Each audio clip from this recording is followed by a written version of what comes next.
This court is now in session. Counselor, you may present your case. Your Honor, members of the jury, today we have in front of us a very sinful human, an assassin who has killed thousands of lives. Oh no, I've never hurt anyone. Please, you have to believe me. I'm an innocent man. I have evidence to prove otherwise. Members of the jury, please turn your attention to Exhibit A. Here is a picture of a happy cow. Its only desire is for a field of fresh, green grass. For wanting so little, it gives so much more. From its milk to its meat, its bones, its hooves and horns, to its children. The cow dedicates its whole life for the enjoyment of humans. Even at death, its skin is ripped apart and used for drums, luxurious sofas, and fashion clothing. And here is Mr. Thomas Cook, chopping away at the cow that has given so much. He has committed numerous murders on the cow species and served our fellow cows en masse to the human population. And last but not least, I have here in my hand Exhibit B. This is a hamburger. In between this bread is our flesh, cruelly minced and ground to pieces. Your Honor, and members of the jury, I would like for you to closely examine this piece of evidence. I didn't know. I didn't know. I Yes, didn't you know. did. I swear, I didn't know. You did too. I didn't know. I swear, I Order in didn't the know. court. And that should be substantial enough for you to decide whether or not this man is responsible for the slaughtering of thousands of lives. Thomas Cook, you are hereby pronounced guilty. You will remain and suffer in hell for the next 1,000 years to repay for all the lives that you have taken. It will continue to serve your sentence in the next life in the body of a cow. Perhaps then you will be more compassionate towards your fellow animal beings. This court is now adjourned.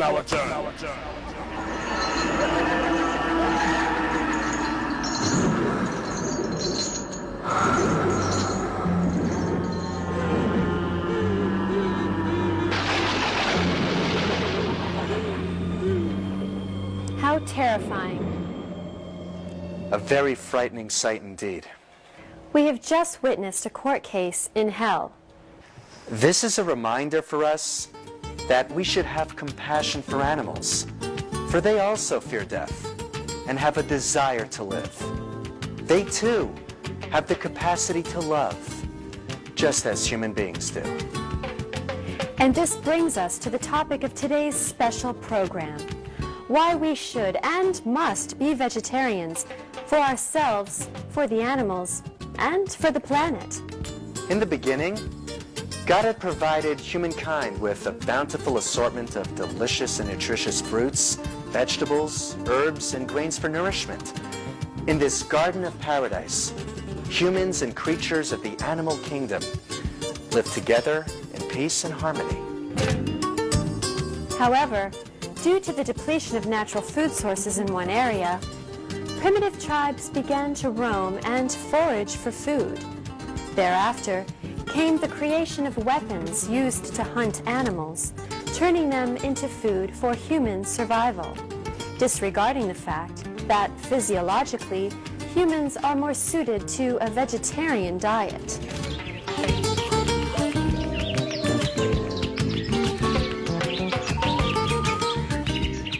Similar to herbivores, humans have flat molars for grinding, not canine teeth and claws to tear flesh as do carnivores. Carnivores have short intestines, so the excess flesh is expelled before it putrefies and produces toxins detrimental to the body. On the other hand, as with other herbivores, humans have very long intestines, which are suitable for fruits and plants only.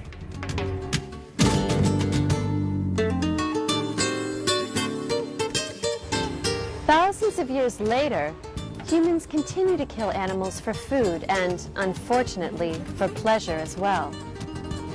It has become a daily habit executed without a single thought as to what living being had to suffer to satisfy our palate, without even a single thought as to our noble origin.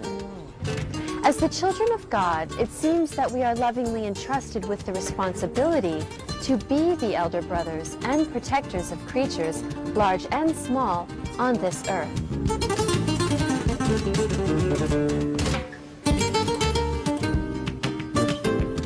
All living beings, humans and animals alike, possess a strong will and desire to live.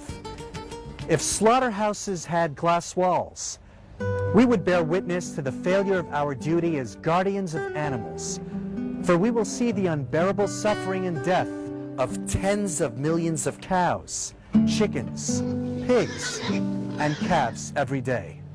Over 50 billion innocent animals dying every year in the world, struggling desperately for their last breath of life.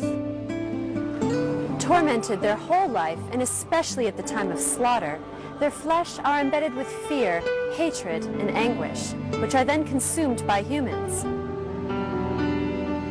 In addition, numerous documented inspections have revealed meat containing toxic levels of chemicals and hormones deemed unfit for human consumption. At the risk of public safety, these contaminated meat products are still sold to consumers.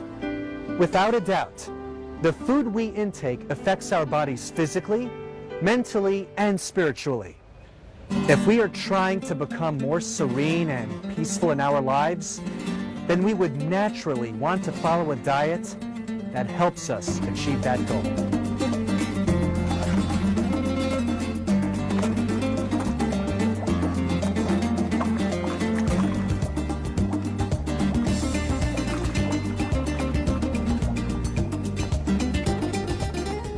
As the consciousness of the world's population is elevated to a higher level, gradually but steadily, people's conscience have led them to return to a more natural, healthy, and humane way of life, the way God had originally intended.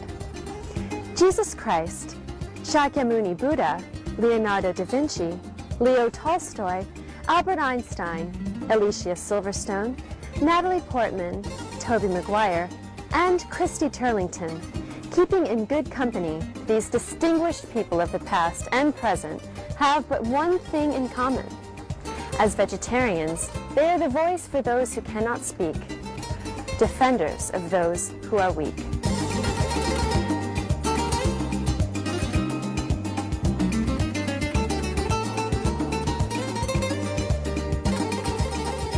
Nobel Prize-winning playwright George Bernard Shaw, who had been a vegetarian for 70 years, was told by doctors that he would die if he refused to eat meat. He replied, "My situation is a solemn one. Life is offered to me on the condition of eating beefsteaks, but death is better than cannibalism.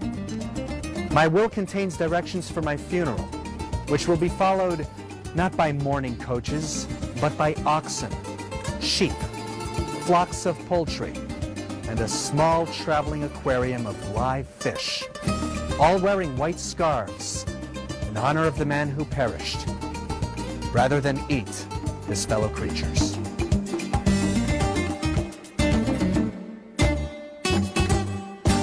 In this present day, One individual who has had a tremendous and immediate effect in helping people to realize the rewards in following their hearts, following a spiritual path of nonviolence towards all creation, is Supreme Master Ching Hai.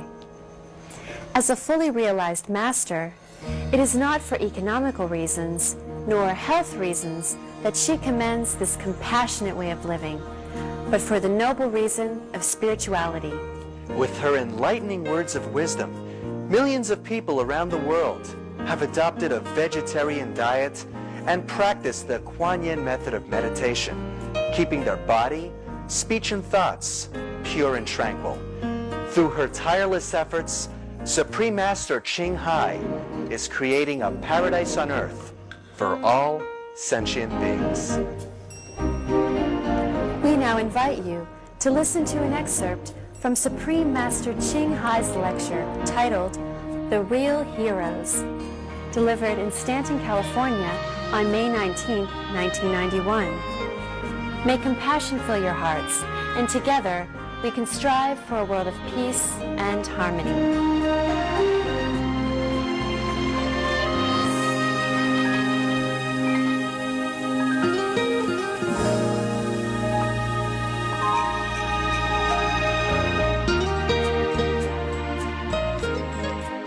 Because of food, we started war, and then we make peace, and then we started war again, all because of food. What else do you think? And because of food, I'm here. Yeah, just to tell you not to eat too much.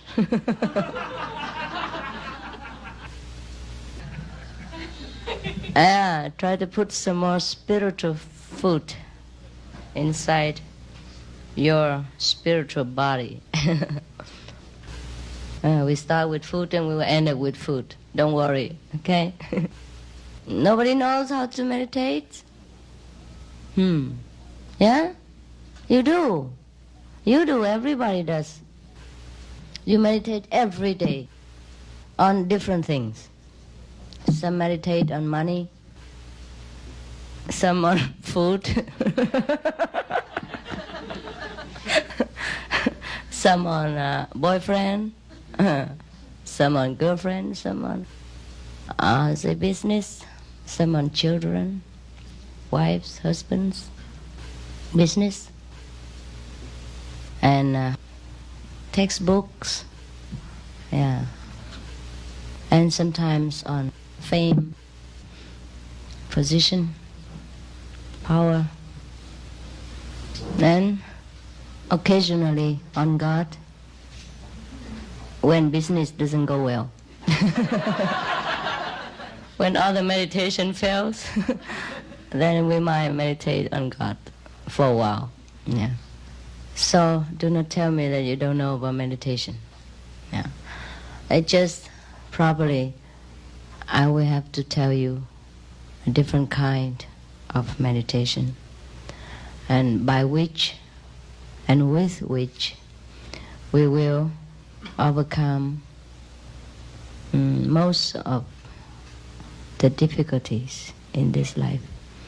And then we do not need to meditate on too many techniques or too many subjects. Instead, meditate on one only, and we get many things or other things. Just like in the Bible stated that, seek you first the kingdom of God, and all the things shall be added unto you.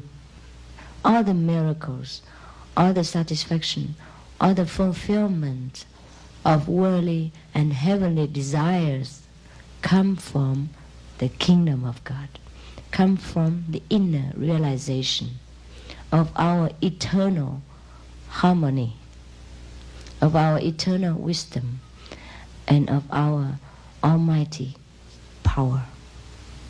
If we do not get this, we never find satisfaction in this world. Doesn't matter how much money we have, doesn't matter what kind of position we hold, doesn't matter how much things this world has offered at our feet. That's why Again, in the Bible, it is said, what good does a man if he gains the whole world and loses the soul, or the kingdom of God? Because the soul is connected with the kingdom of God. The soul can only feel happy in the kingdom of God. And the kingdom of God is within us, is at hand. Once we found the kingdom of God, we never lose it again. And everything else is at our command. Therefore, Buddha has forsake the kingdom of the earth. Therefore, Jesus refused to be the king of the Jew. Officially. His disciples and his followers wanted so much to make him the king of the Jews. But he refused. He said, my kingdom is not on earth. My kingdom is with my Father in heaven. And he even recommended everyone to lay your treasure upon heaven and not on earth, because here things will get damaged and destroyed. What he meant is we should put our attention, our love to realize God, to God. Love your God with all your soul or your mind or your strength. But it's difficult to understand all this saying in the Bible. Therefore, the Bible say again, seeing you see, but you do not perceive. Hearing you hear, but you do not understand. Why is that? Most of us, when we read the Bible, we only read the vocabulary, and we don't even understand the true impact in the Bible. And also the Bible sometimes stated paradoxical statements, right? And confuse people. But I do not believe that the Bible is paradoxical. I do believe in the misinterpretation of the later generation, of the ego of the interpreters, who wants to interpret it the way he thinks and the way he understands it, without further deeply study into the subject and meditate on the true meaning of the Bible. For example, in the first chapter of the Old Testament, God say, I made all the herbs in the field and all the beautiful fruit trees. These shall be your meat. Yeah. So, meat in that sense means meals, means only food. Doesn't mean meat as what we eat nowadays, like beef steaks or pork chops and what next. Yeah. Oh, is that not so? Yeah. And also, for example, in India, we have a kind of sweet, very sweet, small, very sweet. They call it sweet meat. And if we have never been in India, or if we do not care to truly understand what that means, we put it as meat. And all the master in India would eat meat by now. Sweet meat. Yeah, understand what I mean? And now if somebody is interpreted and think, wow, nonsense. How can meat be sweet? Probably the author wrote it wrong. Probably he mean lean meat. Yeah. Or probably the interpreter has a kind of double eyeglasses and he read it wrong. Yeah, because sometimes people write it by hand and sometimes, you can see it in wrong light. And if you study in college, sometimes the teacher make a test, like he whispered into your ear one word and then tell you to whisper to the next and the next to the next. And when it turned to the 15 or 50, it changed. change the whole thing, the whole meaning, the whole word. Is that not so? Do you have that test? Yeah, then you know what I mean. So now, 2,000 years ago, you know what it means. When it changed, when the word, one word changed from the first to the 15th or 50th person, in the same room, same time, within a few minutes, how do you think many thousand words would preserve their purity and originality after 2,000 years? So, it's very pitiful for us to, grovel in this kind of darkness and trying to find out the exact meaning of God interpreted by men. So the only thing is we have to pick out what is logical. Try to use all our might and sincerity to pray for enlightenment. At least to pray for the right meaning and the right text from the Bible. And pray to God that we pick out only the right one. Well, I did pray very hard. When I was younger, I mean, I'm still young, but when I was younger, I prayed to God every day. I sleep with the Bible every day. I feel better that way. When I was in Vietnam, then I pray with the Buddhist Bible. When I am in Europe, I have no Buddhist Bible, so I pray with the Catholic Bible. And I read every day, one chapter at least. And when I went to the church, I pray for nothing else except, God, if you exist, show me. That's all. Let me know you. Show yourself to me. I never pray for anything else. The same, I pray the same to Buddha. If really you exist, yeah? Please show me where you are, that's all. So probably because of this prayer and sincerity, I have known God. I have known Buddha. Anyhow, we are good friends now. And nothing big deal. God is there all the time. Has been. Always there and will always be. Just that we ignore God, not God ignores us. And it's so simple that we live in God every day, every second, every splitting moments of our life. But we just don't know. And because we are ignorant of the fact that God takes care of everything, we really do not believe that even one hair falls down is also the decision of the Lord. Is this not so? It says so in the Bible. It is truly so. And we only know that and believe that after we truly experience God. I mean God consciousness. I mean truly know the kingdom of God. Truly surrender. And then we have no more sin whatsoever.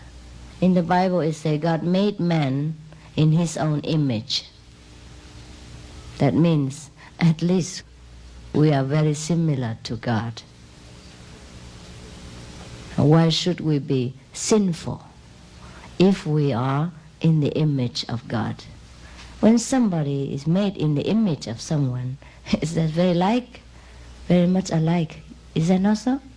Is that not so the meaning of English? Yeah? Okay. So now if we are very much like God, then we are nothing else except we are God. And didn't Jesus say that everything he does, we can do? And that we are all the children of God. If you are the children of Rockefeller, what do you think you are? Huh? You're Rockefellers. No? Yeah. And you have all what the Father has, or not? Yeah, ask them, ask the Rockefellers' children, what do they have? They have all the prestige of the Father. They have all the possessions that the Father left for them, or even when He's alive. Is that not so? Yeah. Now, the negative power, the Satan power, like us to believe that we are not God, that we are sinful, that we are bad, that everything we do is sin. And we believe in that. Therefore, we don't truly believe in God. No? We like to, but we are conditioned to believe in the opposite direction. Therefore, we are cheated to believe in the opposite power instead of in the power of God. So that's why Jesus had to suffer, because most people do not support Him, do not support His ideas, do not support His positive power of speech, of actions, of faith. So they kill Him. But at least He has awakened some people in His time and continue to affect many generations after His crucifixion. Yeah. So He has done a great deal to mankind and brought us great civilization. That is the work of the Messiah, of the prophet. But He was not the only one, and He is not the only one, and He will not be the only one. Because He already promised, everything I do, you can do even better. You can see our world's getting more civilized each day because of the masters of different times has come and graced our earth with their wisdom, with their blessing, with their positive, intelligent energy. So even though sometimes we are not in direct contact with these masters, their energies, their blessing still grace our life and make things different for us and make the world become better and better for us. So now, in order to understand all these talk in the Bible or what the Jesus teaching, we must also do what He did.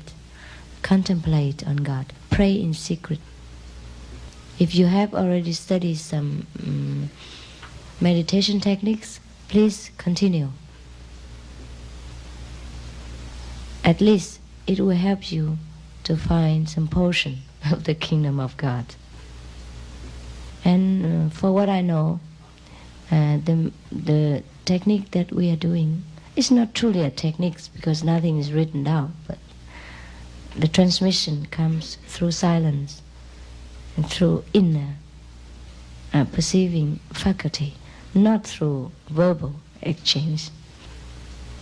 And so for what I know, this kind is the best, quickest, and the last door to God's kingdom. It also says in the Bible that we should eat vegetarian. In Psalm 78, God say, don't kill any more she-goats and he-bullock to make offering to me. Stop all this killing of the innocent lives. Otherwise, your hands are full of innocent blood. And when you pray, I will turn my head away. I will not hear you. Stop all this. Otherwise, I will not forgive you. Is that not so? Yeah? And elsewhere it said, meat for the belly and the belly is for the meat, and God will destroy both. Also elsewhere it said, don't mix with people who drink wines and eat meats. No? Is that not so? And elsewhere it's stated in the story that some of the people requested God give them meat to eat. And He was very angry. He made meat rain down from heaven, and after that He killed every of them who eats meat. Is that not so? Are you not frightened enough? When he say elsewhere, do not make your body become a graveyard. Bury dead bodies. Didn't he say so in the Bible? All this what I said, was it not true? Did you read it? Yeah, but you didn't want to hear. You didn't want to understand. You're just passing by. Yeah, pass by. And you read what the portion where the priest slain all these beasts and roasted them and smoke come all black to the heaven and make temple become a slaughterhouse. Yeah. The spiritual aspect of vegetarian diet is very clear. Non-violence. Thou shalt not kill. Okay? When God said to us, thou shalt not kill, he did not say human beings. He said all beings. Didn't he say that he made all the animals to befriend us, to be helpers to us? And didn't he put all the animals in our care? He said, take care of them, rule over them. And when you rule over your subjects, do you kill your subjects and eat them? And become the only king? No one else is there. Yeah. So now you understand, when God says that, we must do it anyhow. No need to question him. He says very clearly, but who understands God? Except God. So now we have to become God in order to understand God. I invite you to be God-like again. Be yourself. Be no one else. To meditate on God doesn't mean you worship God. It means you be God. You realize that you and God are one. I and my Father are one. Didn't Jesus say so? And if he say he and his Father are one, we and his Father also are one, because we are also the children of God. And he say what he does, we can do even better. So we might be even better than God. Who knows? Why worship God when we don't know anything about God? Why so blind faith? We must know first what we worship. Just like you must know who is the girl you're going to marry before you marry her. Nowadays it's modern. We don't marry by blind date anymore. So why should we worship God in our blind faith? Yeah, we have the right to demand God to appear, to make himself known to us. We have the right to choose which God we like to follow. So now, you see, it is very clear in the Bible that we should be vegetarian. And by all scientific reason, we should be vegetarian. And by all health reason, we should be again vegetarian. And by all economical reasons, we should be vegetarian. And by all compassionate reason, we should be vegetarian. And by saving the world slogan and spirit, we should be vegetarian. It is stated in some research that if the people in West America would eat vegetarian once a week, we would save 60 million people every year. So be a hero, be vegetarian, by all reasons.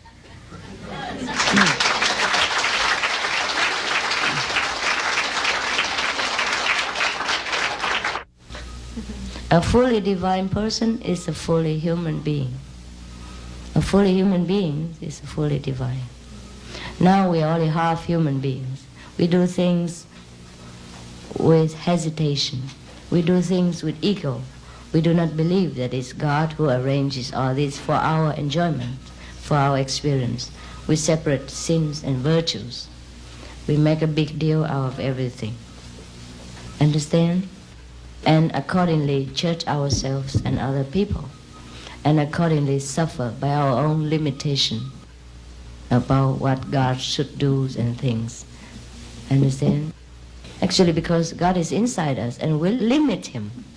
He likes to enjoy and play everything, but we don't know. We just say, oh, you shouldn't do that. We say to ourselves, yeah, I shouldn't do that. I must not do this. But why vegetarian? You would ask me. Yeah, I know.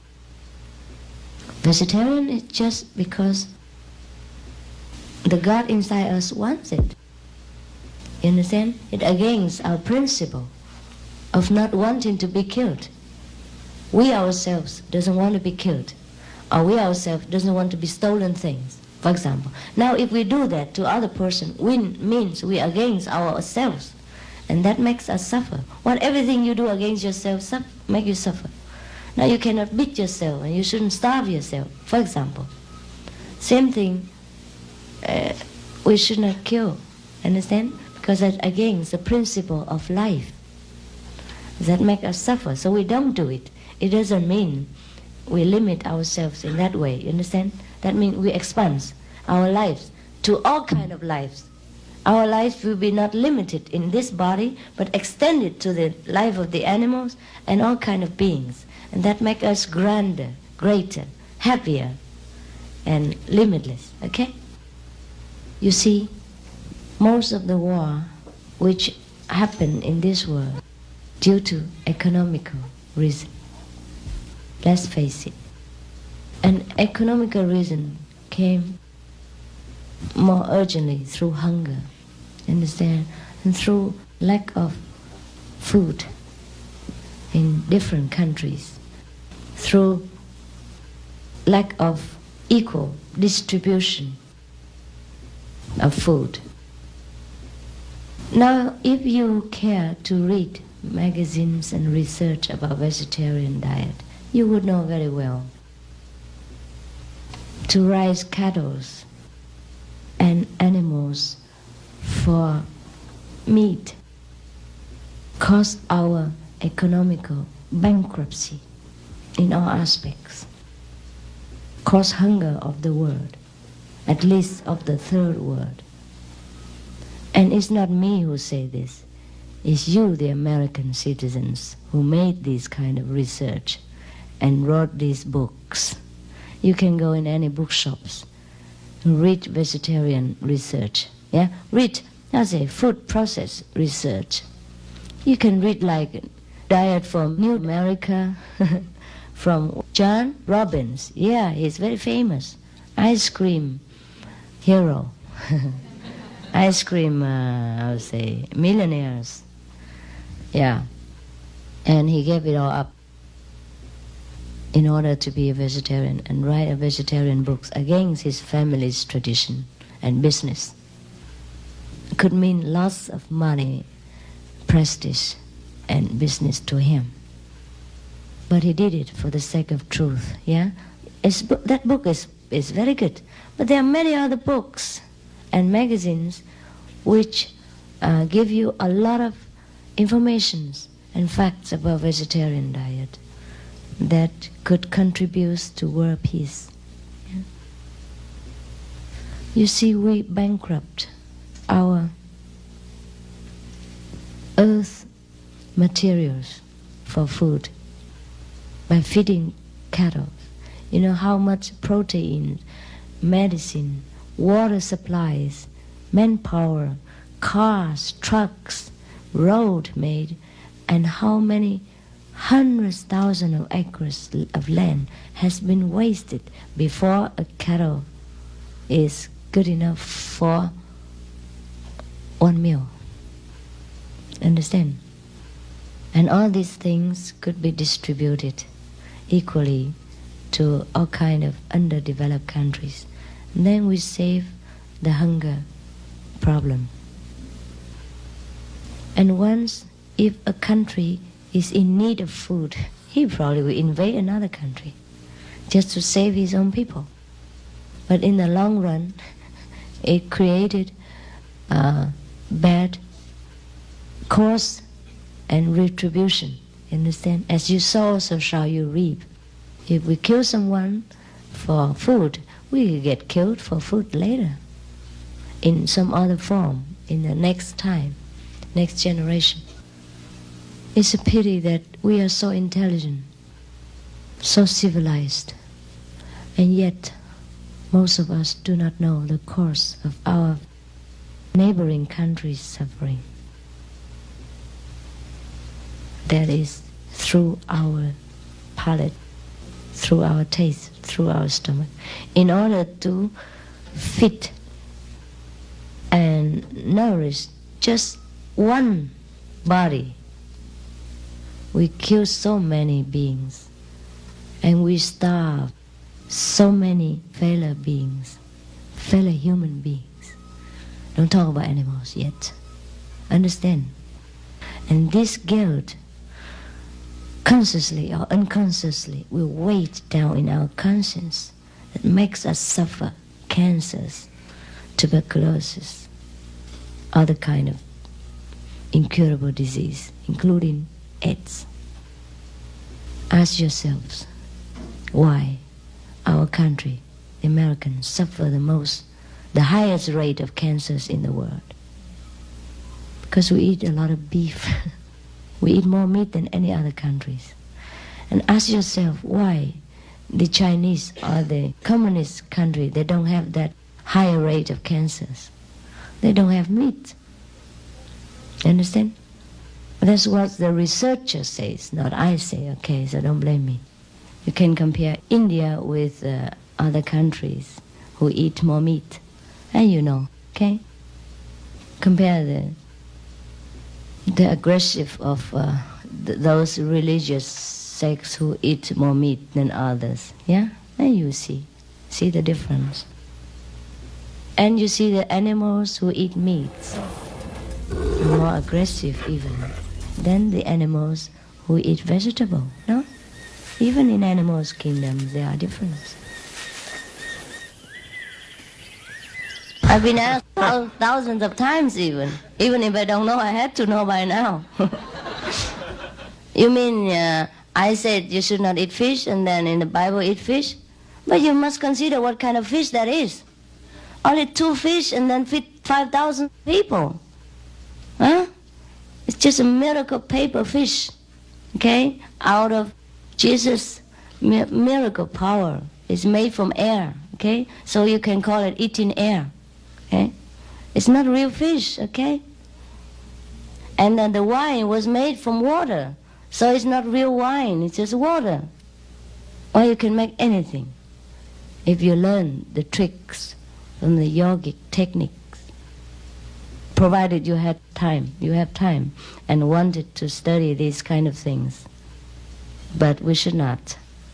We should be after the eternal kingdom of God, the wisest wisdom, and then we get anything. And then we don't even want all these things because they are children toys to us. Yeah? Otherwise, if we continue to want these things, then we bind ourselves in the material sphere. You understand? All the miracles, why should not be used? Buddha do not advise using miracle. In our initiation form, we also say do not use miracles because it binds us in the material sphere and do not let us free from the desires of wanting to play these kind of tricks and wanting to see this kind of manifestation of material wealth. Understand? That means our level is still in the material world. That is all. We should rise higher. Jesus did it on emergency. Understand? He was forced to do it. He wasn't willing to do it. When he made wine, it was Mary who arranged everything. And he even scolded her. He knows it's nothing. And about healing the sick, well, I do that too. But not with ego, not with doing, not with actual action, just God power and grace through me. Understand? I don't need to do anything. If you get healed, you get healed. Understand? I don't do hula hop or touching your chakra or making spiritual gesture on your aura or your magnetic, messing around with your magnetic field. Nothing. I do nothing, absolutely nothing. It's the Father in me that does. Okay? So Jesus did the same way. Yeah. So he says so. It's not me who does this, my Father. Is that not so? So he was really enlightened. He was a true master. Who can say that? Who knows it? Actually, in the kingdom of God, everything's done automatically when times come. Complete surrender is all we need in the kingdom of God. In order to be great, we have to be nothing. In order to be almighty, we have to be zero. Zero of ego. Then you're one with God. God does everything through you. Understand? No obstacles. Don't wait for the Messiah, please. Because he comes all the time. Comes all the time. Pray that you recognize the present Messiah. Don't pray to wait for the Messiah that you're waiting for. He never come. He never come if you expect him the way you do. Just like when Jesus came, they also expect the Messiah and kill the one that they have at hand. And we do all the same stupid things. It's not the Jewish religion is bad, it's we who are ignorant. Yeah? Even Jesus promised to send the comforters, you know? I mean, after he left, someone else will come. Someone who can comfort us. It means someone equal with him. Yeah, understand? But we still wait. 2,000 years already. Many masters come and go. We're still here waiting for for the one from the sky. He never come if we wait like this way. Okay. What do you think Jesus will come again? We hear Jesus will reappear, right? How do you think he would come? With wings, beard, and with the cross so that we recognize him? How we recognize him if he ever come? We don't even know what Jesus looked like. We were not there. Or maybe we were there, but 2,000 years ago. Who has such a big memory anymore?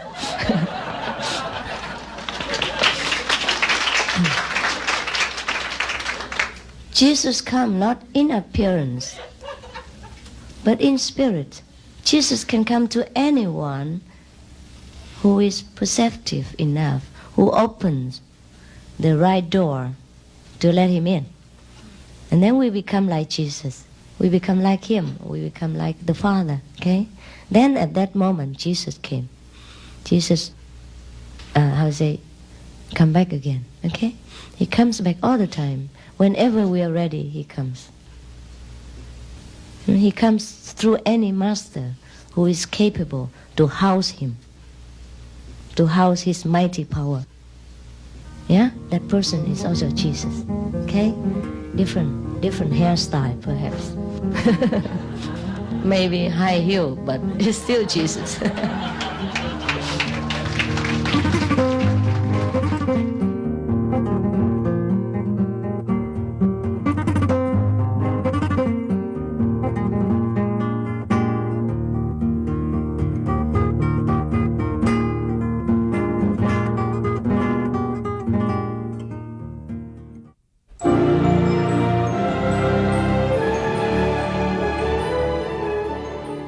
At the age of 14, Linda Blair rose to international fame with the role of the young girl in the Oscar award-winning film The Exorcist.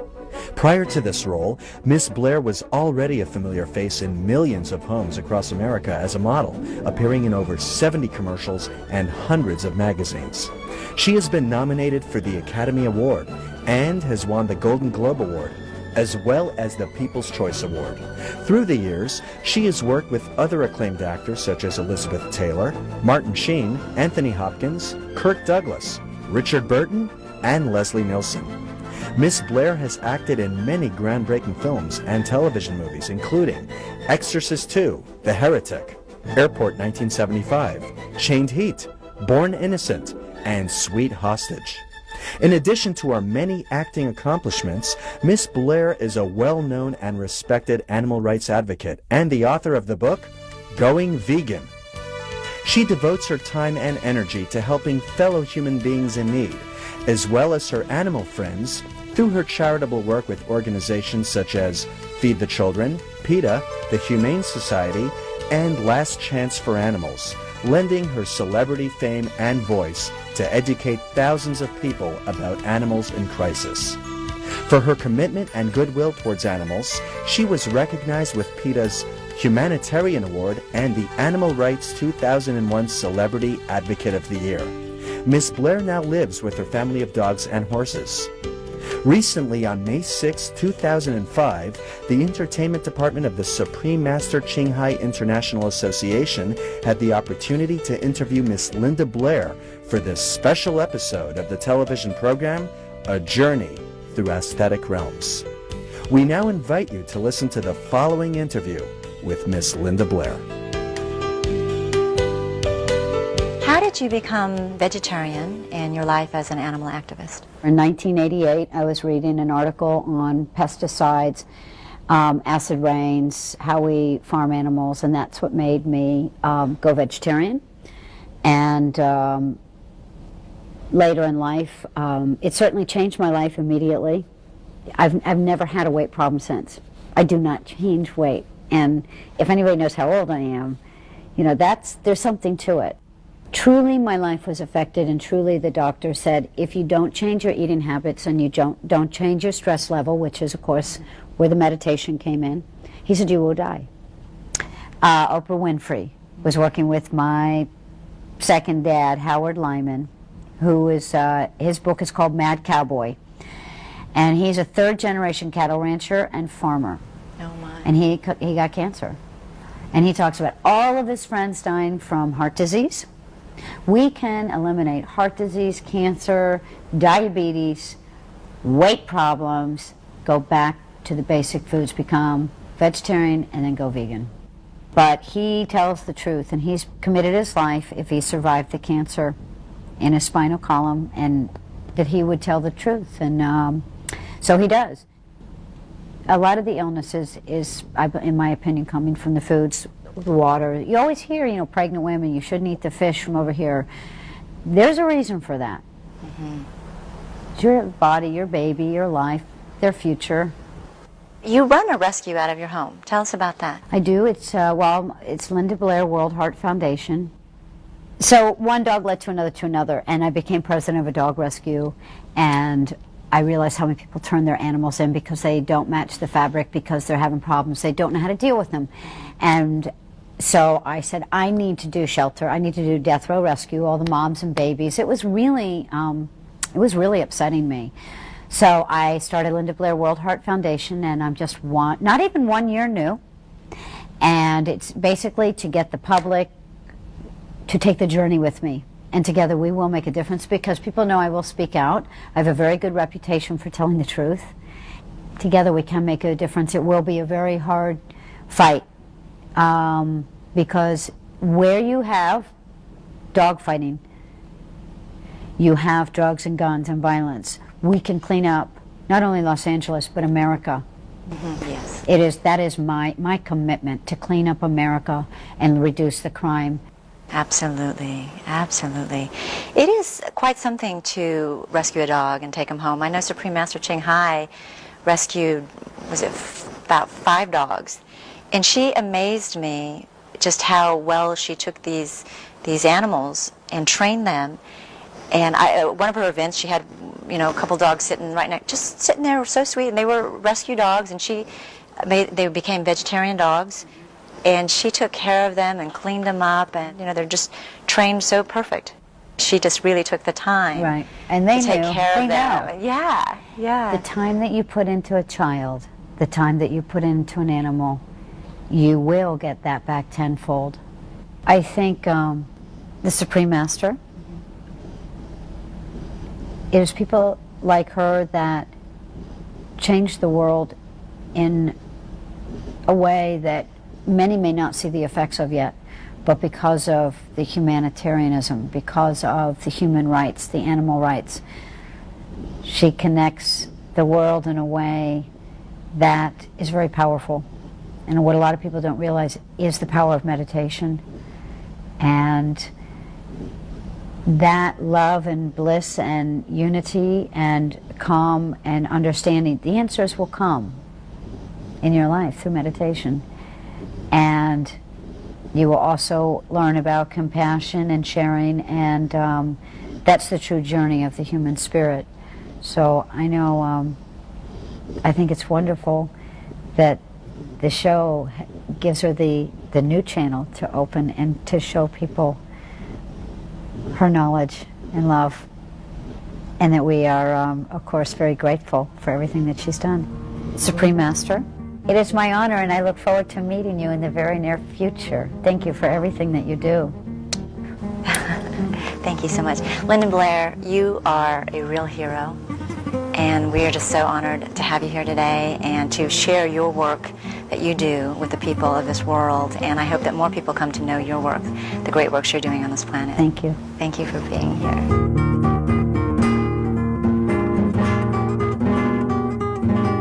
Thank you for joining us in today's program of A Journey Through Aesthetic Realms.